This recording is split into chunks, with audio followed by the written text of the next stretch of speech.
Hello everybody, SlimKirby here, and I'm going on a long journey of trying to complete every single Game Boy Advance game in North America.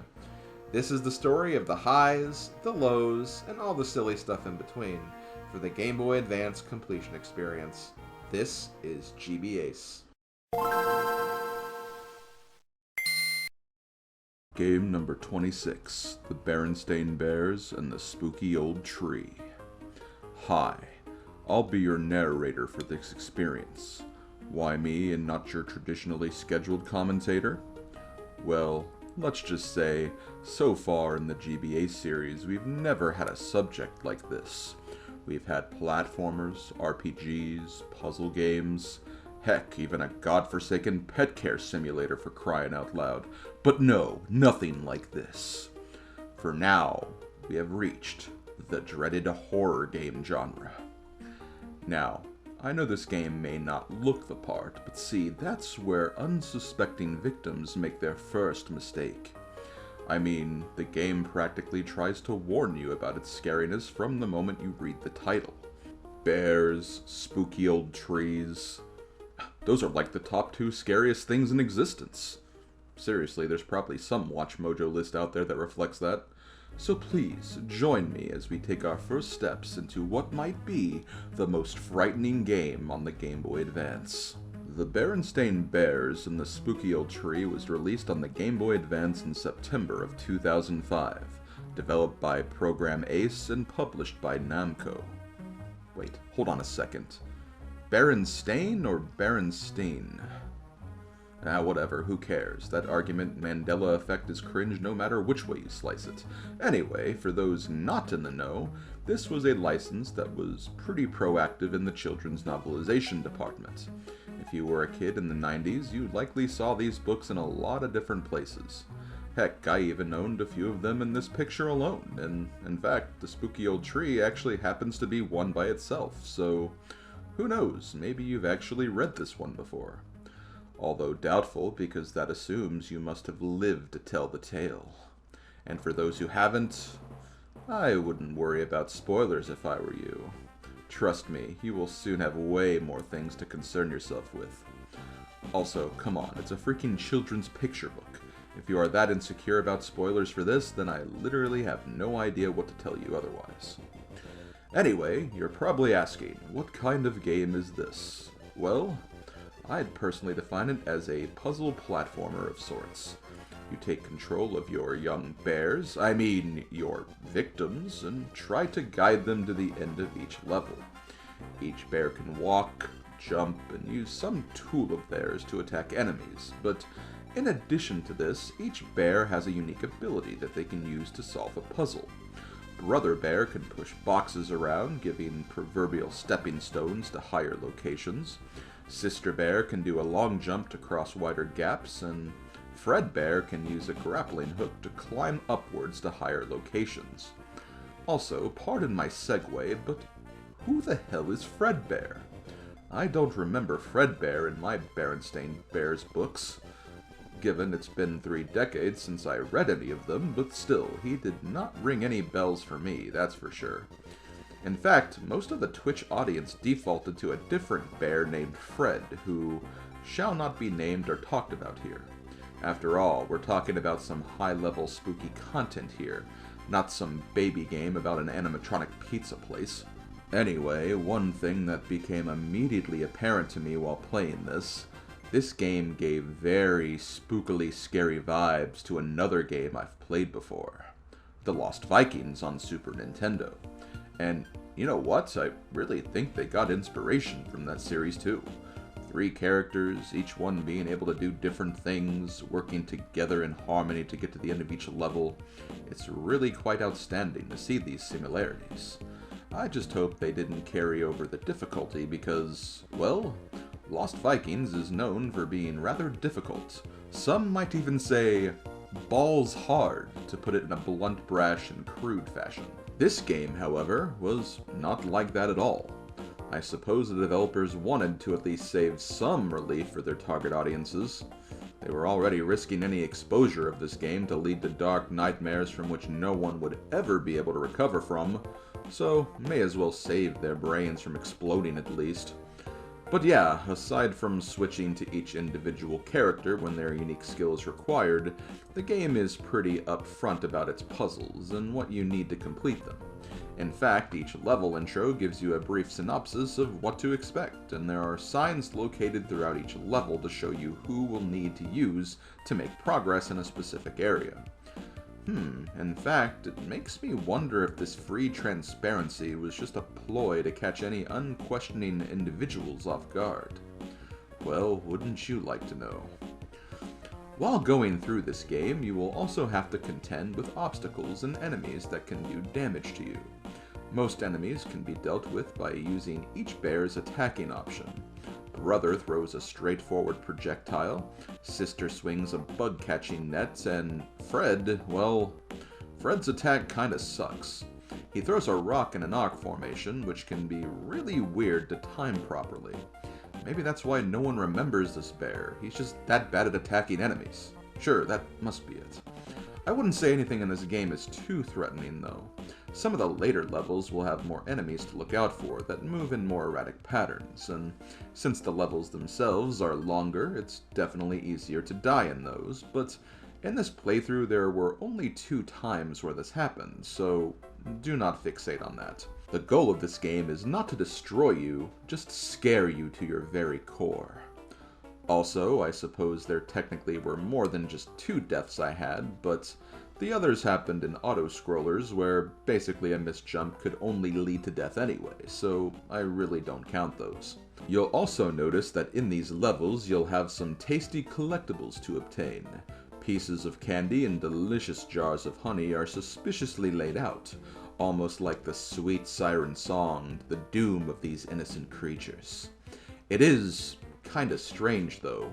These collectibles don't actually do anything, nor do they really affect the game's ending, or any sort of 100% stipulation.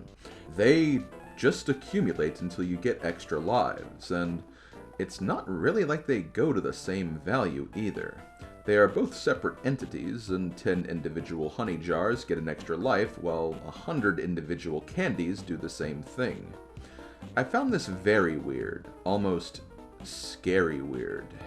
But no, seriously, why the hell did they do that? Oh, the boss fights! We can't possibly forget the boss fights. They're horrendously simple. Kind of unsettling though, as a bunch of them are just giant creatures that chase you around, and with this game's graphical style, I suppose this could be the game's biggest scaring point. But if you've made it this far in the spooky tree, you're pretty much begging for danger. Honestly, the worst boss was the stupidly small, scary ghost. It was rather quick and rambunctious, and at first it was unclear if it would take any damage by projectile attacks. Seriously, it did not seem like it was reacting to any of my hits at all, but no, it was taking damage, so keep that finger primed on the fire button. There's honestly not much to say beyond what has been revealed so far. You just start from the beginning, make it through all 7 worlds, and the game just abruptly ends, just like that. The old spooky tree is not a marathon by any stretch of the imagination. No, no, no. It's more like a 1-hour sprint. A 1-hour sprint for your very life, but a 1-hour sprint nonetheless. Just check out the last level. You're climbing a vertical shaft, sometimes needing to use Fred's grapple to escape the wrath of the vicious bear-eating bear behind you. Seriously, acts of bearabilism? Really? I don't remember that being showcased in my elementary school's library books. Also, bearabilism, is that even a word? Geez, only some higher power would know the answer to that one. If you do manage to survive this climb from hell, you will be honored with the pleasure of your life and soul being spared, as the credits are drawn and you get the ever so delightful feeling of game complete. I'll be honest, this game, despite being the scariest thing you will ever play on this handheld, was actually not too bad. I mean, it could have toned down the scary imagery and heart-pounding scenarios of terror, but as an actual product, it does engage the player enough to keep things moving and see what could possibly come next for these sweet, innocent bears. You know, perhaps they should have made this more kid-friendly. You know, maybe use this as a base and potentially put a children's cartoon or book series on top of it. What about the Berenstain Bears? I don't think they've been up to anything lately. See? Now you don't know what's scarier, this game or the confusion I'm putting you through right now. Despite the avalanche of night terrors you will feel while playing this, there's no doubt the game is easy. Almost a bit too easy if I say so myself. A simplicity that will shake you to your very spine. An easygoing nature that will calm your spirits into a bleak future of doom, gloom, and perhaps most cryptically... Oh, crap. Hey! Who the hell are you, and what are you doing in my recording chair? Oh, don't worry, I can fully explain this. I don't know. Get the hell out of here! Oh my god. You would think if someone was going to come in and help me move this series along, they could at least do the editing. Damn, and I had some interesting things I wanted to say about this game too. Anyway, sorry about that, folks. This game really surprised me, actually. Much like Barnyard, another licensed game I played not too long ago, this game actually has a lot more positive going for it than negative. I wouldn't say it's an amazing game by any stretch. The puzzles themselves are kind of one-note and repetitive, plus there is some clunkiness to the game and its hitboxes. Also, I found it painfully slow switching between bears and levels, which is especially annoying when you don't memorize which bear comes after which when pressing the L and R buttons. As a game concept, though, I think it works well, and I'm actually surprised they didn't make any other games like this. In fact, I actually did some research and found out that this is actually the last time they ever used this license for a video game. Almost everything before it was just edutainment shovelware for the PC and a random game here and there for the Genesis and Game Boy Color. As for the presentation, it doesn't look great, but holy crap, who the hell was cooking for the OST here? I swear, this game had no business having a soundtrack this good, but damn it all, they did it anyway. Seriously, some of these songs are a bop, and I'm not ashamed at all to say that. I mean, just listen to this.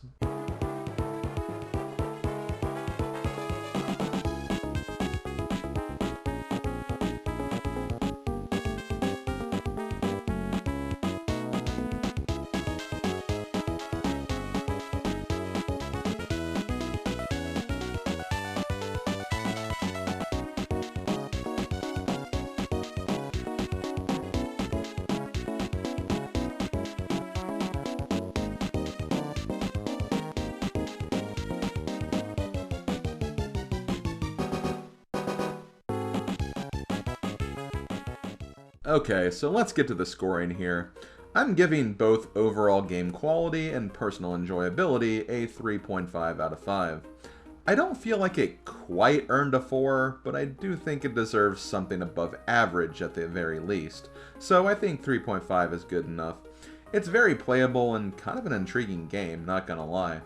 Honestly, I think it's kind of a perfect game for a younger audience, especially when teaching kids how to do something like figuring out puzzles and problem solving. For difficulty though, yeah, it's a 1 out of 5. It's really not that hard, and even the janky controls and hitboxes don't really affect much either. It's also really easy to get extra lives too, and although the max is 9, I seriously would have not been surprised if I had like 90 by the end of this game if there wasn't a limit. So yeah, that was my adventures of the Berenstain Bears and the spooky old tree. I hope you guys enjoyed, despite the mic takeover there for a while, and I'll see you all next time for the next game we'll be playing for this challenge. Speaking of which, what do we have for that? Let's find out.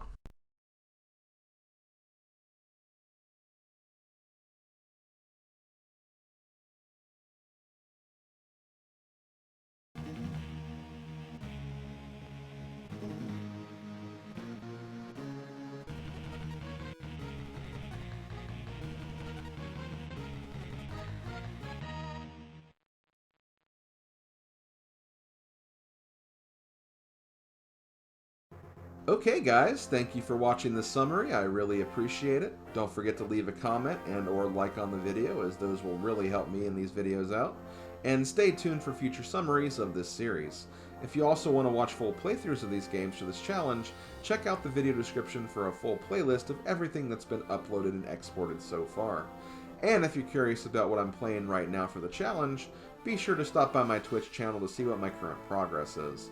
Just be warned, I'll be a lot further ahead of where we are for these summaries, so keep that in mind. This has been SlimKirby in the GBA series, and I'll talk to you fine people next time. Later, folks.